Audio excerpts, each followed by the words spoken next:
Assalamualaikum warahmatullahi wabarakatuh. Hari ini Jumat 28 Dzulhijjah 1445. Kita berada di Masjid Basyiratul Muslimat di daerah rumahnya Bapak Haji Muhammad Soeharto.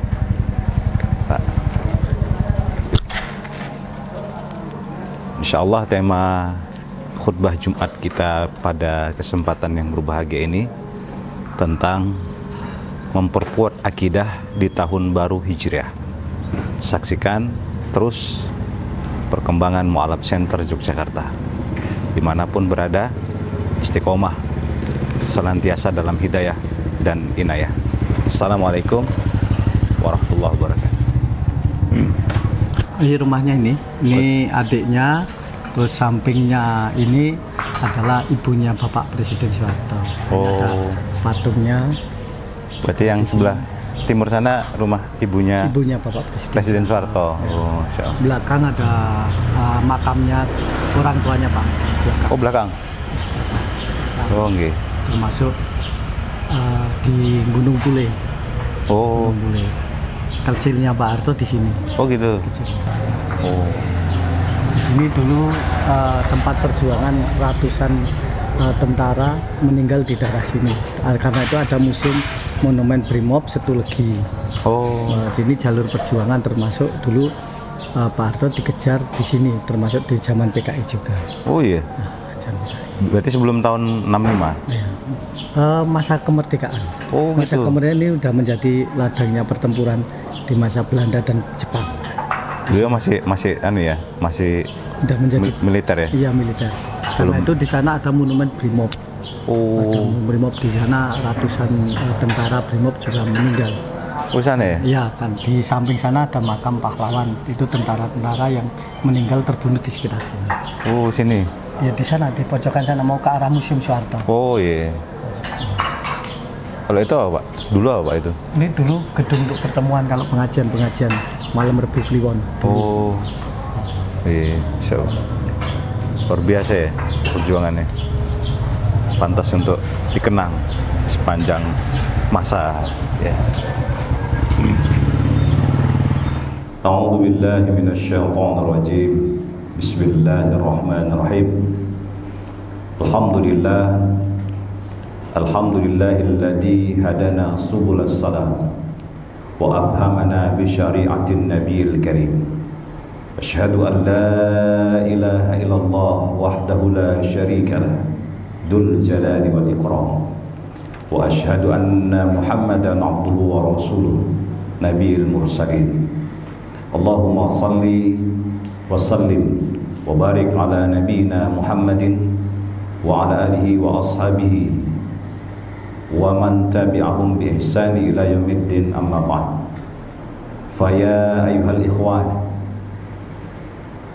usikum bin nafsi wa iyyakum bittaqallahu faqad fazal muttaqun. Qala Allah Ta'ala fi kitabihil karim wa huwa asdaqul qailin.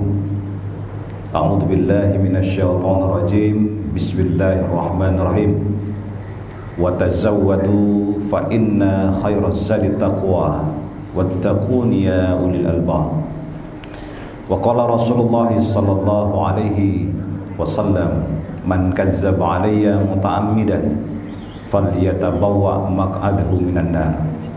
Rabbana zidna ilma warzuqna fahma wa amalan shalihan. Rabbi shrah li sadri wa yassir li amri wahlul 'uqdatam min lisani yafqahu qawli, amma ba'd. Senantiasa kita bersyukur kepada Allah Subhanahu wa taala dengan selalu memperbanyak kalimat tahmid alhamdulillahi rabbil alamin. Sebab tidak ada waktu sedetik pun yang kita lewati kecuali atas nikmat Allah.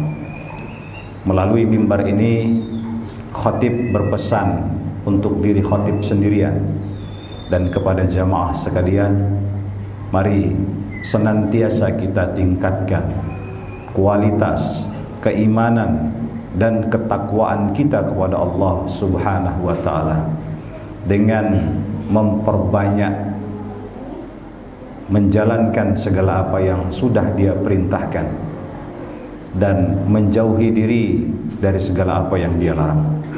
Hendaknya dengan bertambahnya usia kita, terlebih menjelang pergantian tahun ini, kita menyadari bahwa kita hanyalah seorang hamba yang bisa diambil kapan saja dan bisa dipanggil tanpa aba-aba.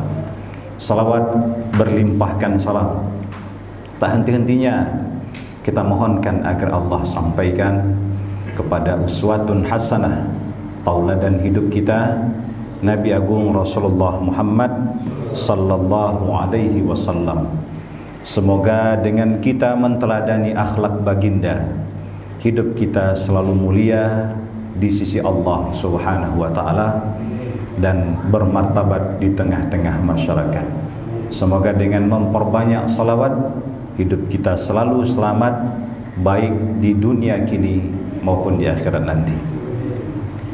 Jamaah Jumat rahimani wa rahimakumullah.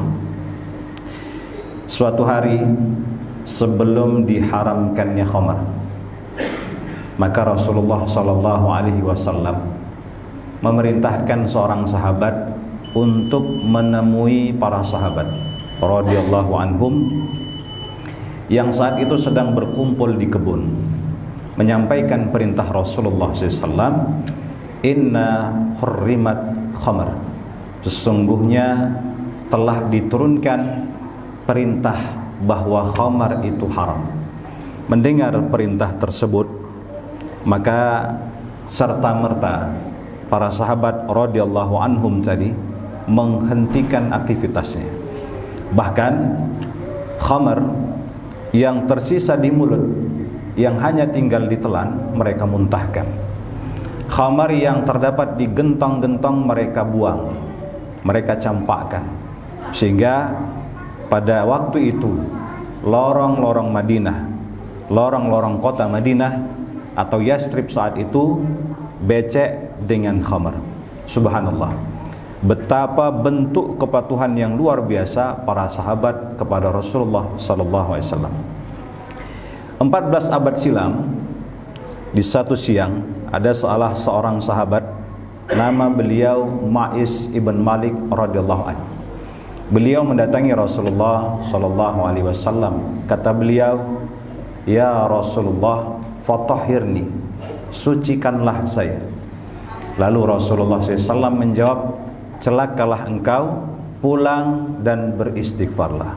Kemudian sahabat tadi mundur, tidak jauh dari Rasulullah. Datang lagi beliau, "Ya Rasulullah, fatahhirni, sucikanlah saya." Kembali Rasulullah SAW menjawab, "Celakalah engkau, pulang dan beristighfarlah." Hingga kali keempat beliau datang menemui Rasulullah SAW. Kemudian Rasulullah SAW bertanya kepada seorang sahabat, apa yang sudah dia lakukan sehingga dia minta disucikan. Sahabat menjawab, "Ya Rasulullah, orang ini telah melakukan perzinahan, sementara dia sudah menikah. Wanita yang mohon maaf dia zinahin pun sudah menikah." Lalu Rasulullah SAW memerintahkan kepada sahabat untuk merajam orang ini sampai beliau menemui ajalnya. Akhirnya dari sini kita dapat mengambil sebuah pelajaran, bahwasannya begitu taatnya para sahabat kepada Rasulullah SAW. Setelah Ma'is meninggal, maka para sahabat terbagi menjadi dua. Sebagian mencela Ma'is karena sudah berzina, sebagian memujinya karena mengakui kesalahannya. Hal ini terus berlangsung selama kurang lebih 3 hari. Pada hari ketiga, Rasulullah SAW mengumpulkan para sahabat di utara Suq Al-Ansar, di sebelah utara pasar Ansar. Kemudian Rasul SAW menyampaikan, "Laqad taba taubatan law kusimat baina ummati lawasi'anhum." Wahai manusia, sesungguhnya Ma'is, dia sudah bertaubat, yang kalau taubat ini dibagikan kepada seluruh umat, maka umat tersebut akan mendapatkan dampak baik dari taubat tersebut.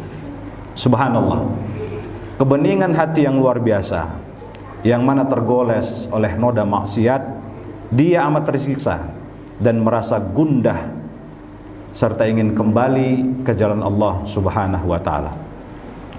Jamaah Jumat rahimani wa rahimakumullah, dua potret kejadian di zaman nubuwah di atas menggambarkan dengan jelas kepada kita betapa tinggi tingkat kepatuhan para sahabat dengan aturan agama, dan betapa Rasulullah SAW telah menggoreskan prestasi keberhasilan yang tidak ada bandingnya dalam menanamkan benih-benih ketaatan dalam jiwa para sahabat radhiyallahu anhum. Tanpa diawasi beliau pun, para sahabat tetap taat beribadah kepada Allah Subhanahu wa taala, menjalankan syariat dengan ketundukan yang paripurna, dengan ketundukan yang sempurna, serta ketika mereka bersalah, seketika itu para sahabat mengakuin kesalahannya tanpa harus diseret mendapatkan hukuman. Bandingkan dengan kondisi manusia di zaman saat ini yang giat bekerja manakala diawasi oleh atasan, namun begitu pengawasan lengah, mereka bergegas memanfaatkan kesempatan dalam kesempitan. Ma'asyiral muslimin rahimani wa rahimakumullah. Kembali kepada pembahasan tentang keberhasilan Rasulullah SAW dalam mendidik sahabatnya. Tidakkah terbetik di dalam diri kita sebuah pertanyaan mendasar? Resep apa yang sudah diberikan oleh Rasulullah SAW? Hanya dalam bentang belasan tahun saja, para sahabat radhiyallahu anhum telah berhasil menjadi manusia yang namanya diabadikan dalam Al-Quran, yang digelari dengan radhiyallahu anhum. Dan tidak sedikit dari sahabat-sahabat ini tadi yang Allah berikan jaminan surga tanpa ada proses dihisab sekalipun. Jawaban dari seluruh pertanyaan di atas terangkum dalam hadis Aisyah radhiyallahu an. Innama nazzala ayil Qur'an awwalu ma nazzala minhu suratum min mufassal fiha zakarul jannati wan nar. Sesungguhnya, kata beliau, surah Al-Quran yang pertama kali diturunkan adalah surah yang menceritakan tentang kejadian surga dan neraka. Tatkala saat itu orang-orang telah berbondong-bondong masuk Islam, barulah turun ayat-ayat yang menjelaskan tentang hukum halal, haram, mubah, makruh, dan sebagainya. Seandainya ayat yang pertama kali turun adalah jangan kalian minum khamar, jangan kalian berjudi, jangan kalian mengundi nasib, niscaya orang-orang akan berkata, selamanya kami tidak akan meninggalkan perbuatan tersebut. Al-Hafiz Ibn Hajar rahimahullahu ta'ala ketika menjelaskan tentang hadis di atas, bahwasannya sumber kesuksesan Rasulullah SAW adalah karena beliau melalui dakwahnya memulai dengan poin yang diperintahkan Allah Subhanahu wa ta'ala sebagai titik tolak dalam berdakwah, tauhid dan akidah. Kaum muslimin yang kami cintai karena Allah Subhanahu wa ta'ala, sekiranya akidah itu lurus dan benar serta menghujam kuat di dalam hati kita, di dalam dada umat muslim, maka saat itu insya Allah keberhasilan, kejayaan, dan kemenangan akan kita raih dengan mudah. Namun kebalikannya, manakala akidah tersebut rapuh, maka akan rapuh pula lah seluruh lini kehidupan kita. Carut marutnya kondisi tanah air kita saat ini sejatinya bersumber dari kerapuhan akidah banyak dari penduduk negeri ini. Tahukah kita bahwa korupsi yang merajalela saat ini bersumber dari lemahnya akidah para pelakunya? Andai mereka berbekal akidah yang kuat sejak dini, yang membuahkan rasa takut kepada Allah Subhanahu wa ta'ala, dan sadar bahwa dia senantiasa dalam pengawasan Allah Subhanahu wa ta'ala melalui CCTV aktif produksi langit bernama Raqib dan Atid, selalu mengawasinya dalam hidup, maka mereka tidak akan pernah mau melakukan korupsi tersebut. Kita juga tahu bahwa dekadensi moral dan merebaknya pergaulan bebas, perzinahan di mana-mana di antara muda-mudi bangsa ini juga bersumber dari sakitnya akidah mereka. Andai mereka memiliki akidah yang kuat, yang membuahkan kesadaran akan adanya kehidupan lain setelah kehidupan yang fana ini, akan adanya kiamat, akan adanya hari pembalasan, niscaya mereka akan lebih berhati-hati dalam bertindak tanduk. Ma'asyiral muslimin rahimani wa rahimakumullah. Akidah ibarat pondasi bangunan. Dia tidak terlihat karena tertutup tanah, namun begitu vital bagi kekokohan dan kekuatan bangunan. Tanpa pondasi maka bangunan tersebut akan ambruk. Akidah bertempat di dalam hati. Jika lurus maka akan luruslah lahiriah manusia. Sebaliknya jika dia bengkok maka rusaklah seluruh lahiriah manusia. Ala wa inna fil jasadi mudghah. Nabi memberikan semacam peringatan kepada kita bahwasannya di dalam tubuh ini ada segumpal darah, ada segumpal daging, sambil menunjuk ke dada beliau. Idza salahat salahal jasada kulluh. Kalau segumpal daging tadi baik, kata Nabi, maka baiklah seluruh lahiriahnya. Wa idza fasadat fasada jasada kulluh. Kalau dia rusak, maka seluruh lini kehidupannya pun akan rusak. Ala wahyal qalbu. Ketahuilah bahwa segumpal daging itu adalah hati manusia. Dari sini kita memohon kepada Allah, kiranya Allah berikan kita bangunan pondasi yang kuat terhadap akidah kita, agar kita senantiasa selamat dalam menaungi kehidupan ini, menaungi kehidupan dunia yang fana ini. Kiranya Allah berikan kita akidah yang dipenuhi dengan hidayah, akidah yang dipenuhi dengan inayah. Meskipun membutuhkan waktu yang cukup lama, tapi usaha kita tidak akan pernah disia-siakan oleh Allah Subhanahu wa ta'ala. Mudah-mudahan apa yang kami sampaikan ini bisa bermanfaat untuk diri kami pribadi dan kepada jamaah sekalian. Kiranya Allah senantiasa menanamkan kemantapan hidayah dan inayah di dalam hati kita, sehingga kita semua ditakdirkan hidup selamat dan diwafatkan dalam keadaan husnul khatimah. Barakallahu li wa lakum fil Qur'anil azim wa nafa'ani wa iyyakum bima fihi minal ayati wa zikril hakim wa taqabbala minna wa minkum tilawatahu. Aqulu qawli hadza fastaghfiruh innahu huwal ghafurur rahim.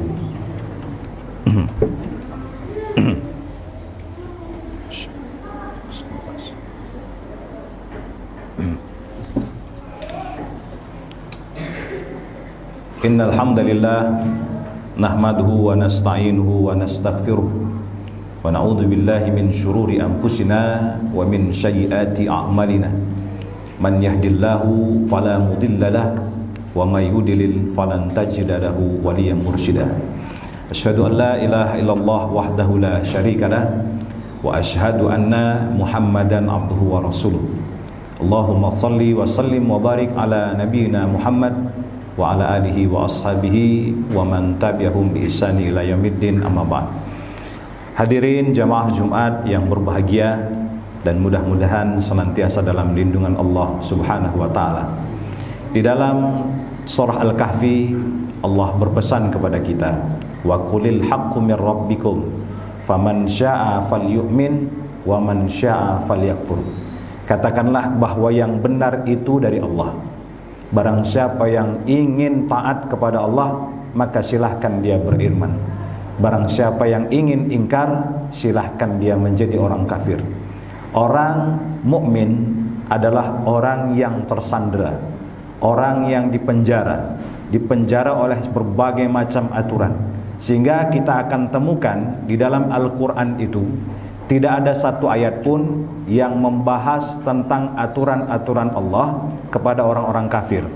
Tapi sebaliknya, orang yang beriman di dalam Al-Quran itu banyak sekali aturan-aturannya. Itulah disebabkan Allah memberikan kita kebebasan, mau beriman dengan segala macam aturan atau mau kafir dengan segala bentuk kebebasan. Salah satu tipikal orang yang beriman ini adalah orang yang senantiasa berupaya untuk menjaga akidah. Akidah yang lurus, akidah yang hanif, akidah yang dituntun oleh Rasulullah SAW, yang disampaikan oleh para ulama, sampaikan oleh para guru-guru kita yang soleh terdahulu. Karena itu orang-orang mukmin ini harus bersabar. Sampai kapan dia bersabar? Sampai kakinya diizinkan Allah untuk masuk ke dalam jannah. Am hasibtum an tadkhulul jannah walamma ya'tikum masalul ladzina khala min qablikum.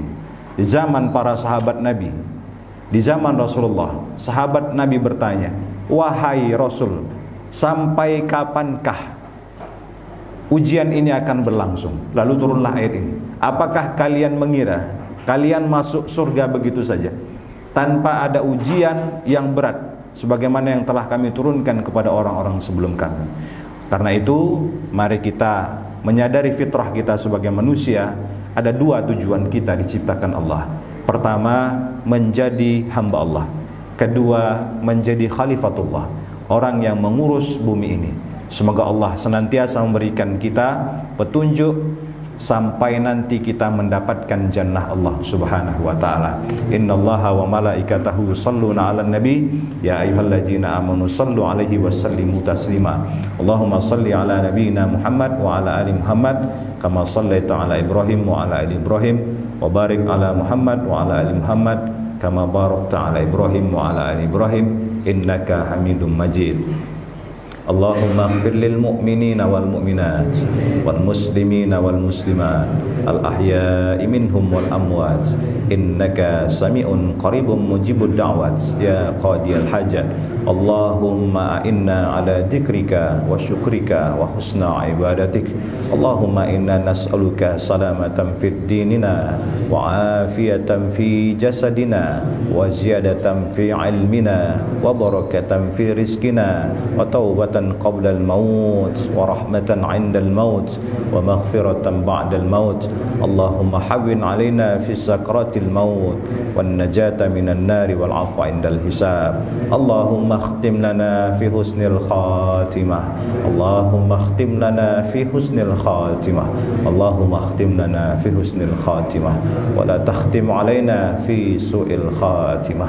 Ya Allah, takdirkanlah kami semua yang hadir di sini, di rumahmu yang mulia ini, wafat dalam keadaan husnul khatimah, hidup penuh dengan hidayah dan inayah.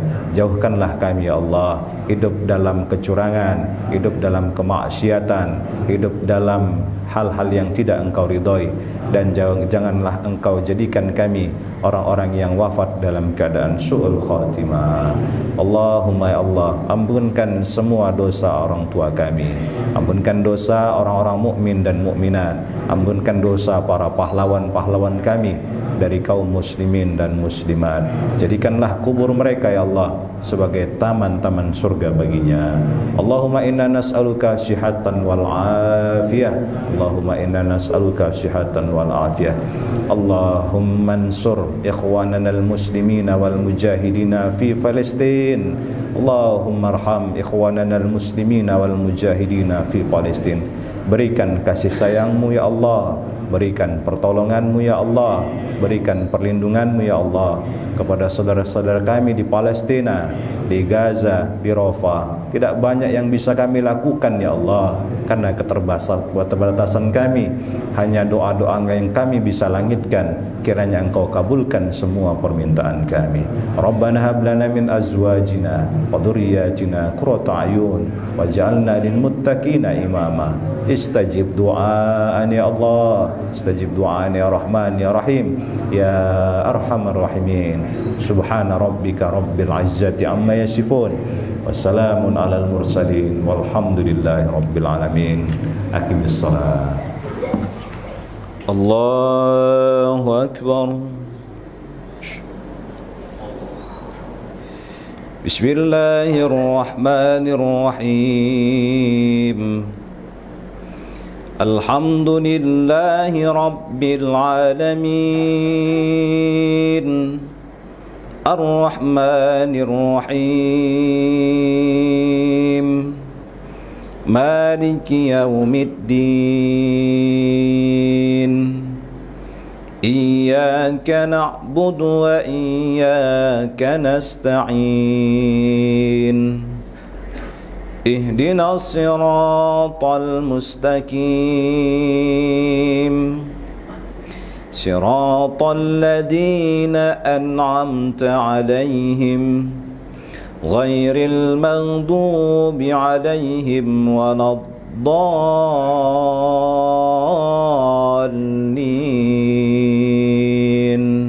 آمين. Assalamualaikum warahmatullahi wabarakatuh.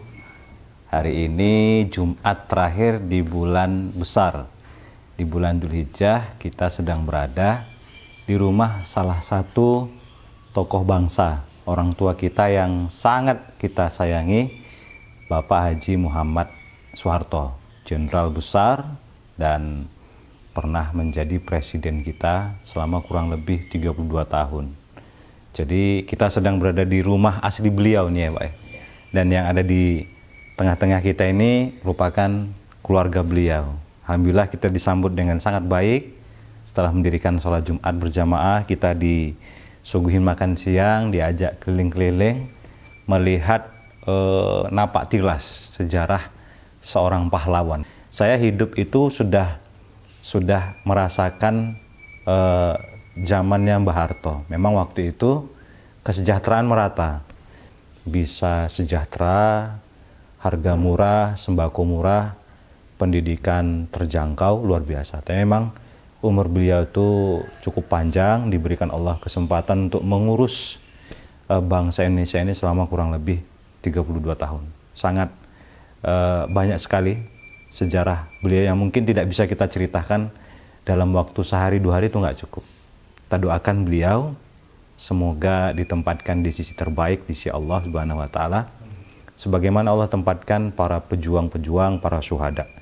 Wala taqulu lima yuqtalu fi sabilillahi amwat bal ahya'u walakin la tash'urun. Janganlah engkau kira bahwa orang yang syahid berjuang di jalan Allah itu meninggal, mati, maka sesungguhnya itu mereka hidup, akan tetapi kita tidak tahu. Nah, tugas kita anak-anak generasi milenial, anak-anak zaman now, melanjutkan perjuangan beliau. Dengan cara apa? Pertama, belajar yang gigih, sungguh-sungguh dalam mengejar cita-cita. Bapak Soeharto dulu pernah berpesan, jadilah engkau seorang yang mencintai negaramu, sebagaimana pahlawanmu berjuang untukmu. Mudah-mudahan kita bisa mengambil hibrah, pelajaran yang selama ini dituangkan dalam kehidupannya Bapak Jenderal Muhammad Soeharto. Assalamualaikum warahmatullahi wabarakatuh. Waalaikumsalam warahmatullahi wabarakatuh. Di Indonesia yang bintang 5 siapa Pak? Ada 2. Terus sama Pak Harto? 3 sama Pak Dirman. Sudirman ya? Oh, Sudirman. Pak Harto, Pak Nasution. Itu HP 9. Mana Pak? Itu HP 9. Oh, HP 9. zaman beliau tuh yang Seperjuangan. yang Cina nggak boleh dapat. Iya, habis 11. Sampai sekarang kan nggak boleh sampai sekarang di Jogja itu satu-satunya yang memperlakukan melindungi pribumi. Nah itu sama kemarin dituntut sama Handoko Cina Merpati itu. Nggak bisa ya? Nggak bisa, itu sudah keputusan HB 9 tuh, tahun 75 itu. Terus nganu apa? Perjanjian kan dia nggak boleh melulu Londo.